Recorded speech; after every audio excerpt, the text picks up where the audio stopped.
sono vicino alla famiglia, tutta l'associazione lo è, tutta la località lo è, perché sicuramente Mauro e la famiglia tutta è una famiglia di grandi albergatori.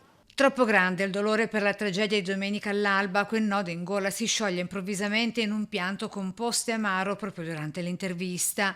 Così il presidente degli albergatori di Jesolo estende il proprio cordoglio a Mauro, l'amico albergatore papà di Mattia Pavanetto, 24 anni, i cui sogni si sono spenti insieme a quelli di Tommaso Cattai, 22 anni, l'amico con cui viaggiava proprio da San Donà verso l'albergo del padre per trascorrere la nottata al Lido per poi recarsi in spiaggia la domenica, ma così non è stato.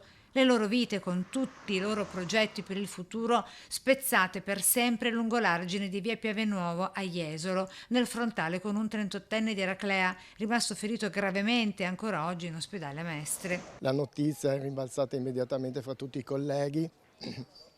Ricordo che Mauro è un caro amico, è a pochi... Il papà di Mattia è un socio dell'Associazione degli Iesolani Albergatori, nonché consigliere all'interno di quelli che è la nostra Federconsorzi, quindi personaggio stimato, la famiglia tutta sono carissimi amici. Questa settimana, venerdì prossimo, 14 luglio, cade un'altra terribile ricorrenza, quella in cui nel 2019, in un altro incidente, sempre a Jesolo, persero la vita i 4 ragazzi, sempre di Musile di Piave, tutti amici tra i 22 e i 23 anni. A causare l'incidente un 30enne condannato a 8 anni di reclusione. Tra le 4 vittime anche il figlio di Romina Ceccato, Riccardo Laugeni. Esprimo le mie condoglianze a queste famiglie, esprimo la mia vicinanza e la mia totale solidarietà, perché come mamma posso capire che in questo momento si è morti anche noi genitori, non siamo più.